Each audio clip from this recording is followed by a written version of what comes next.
Good morning, listeners, and welcome to this Friday edition of the Morning 4 podcast. It's June 14th, 2019.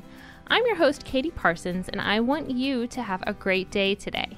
I can't physically show up to your workplace or gym or house and cheer you on unless you are my husband, my child, or a friend I stalk. But I can be your cheerleader from here, from behind the mic, encouraging you to have the right outlook today, no matter what you are facing.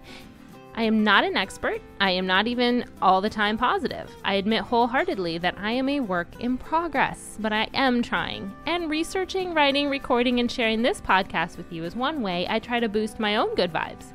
So thanks for taking me along with you today and each day that you listen. Let's get today going with Number 1. Roll up those sleeves, clench your fists, and find the nearest big red bus, because today is World Blood Donor Day. The holiday is held on June 14th because it was the birthday of Karl Landsteiner, an Austrian physician and Nobel Prize winner who discovered and classified the A-B-O blood groups. His research made it possible for physicians to start transfusing blood from one patient to another.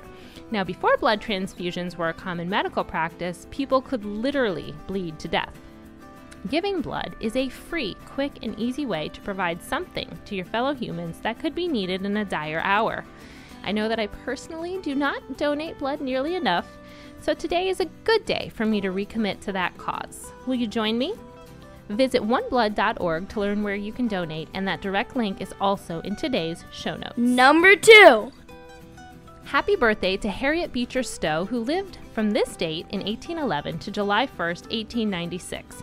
Stowe is best known as the author of Uncle Tom's Cabin, a book that was so popular it has been credited with gaining more support for the abolitionist movement that eventually led to the Civil War.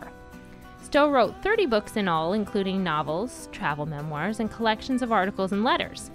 She was influential for both her writing and her public stances and debates on social issues of the day, such as slavery.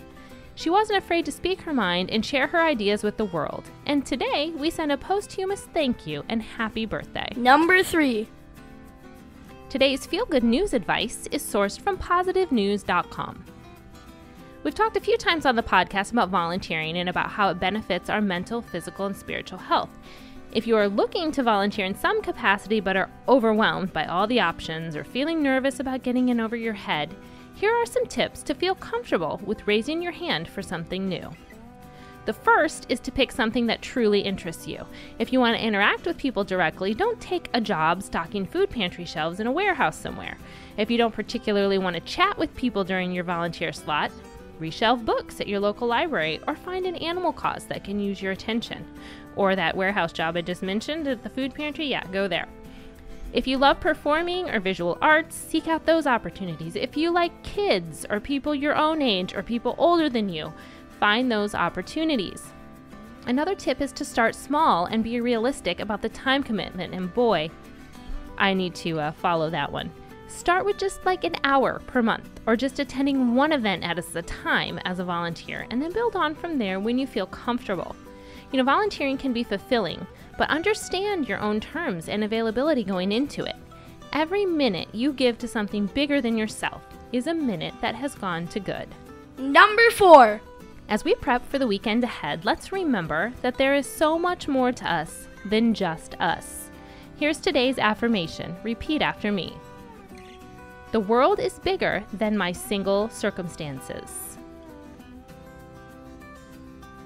Today, I will give generously of my time, my resources, and my kindness. I hope that you have a really wonderful Friday and weekend. I'll see you back here again on Monday.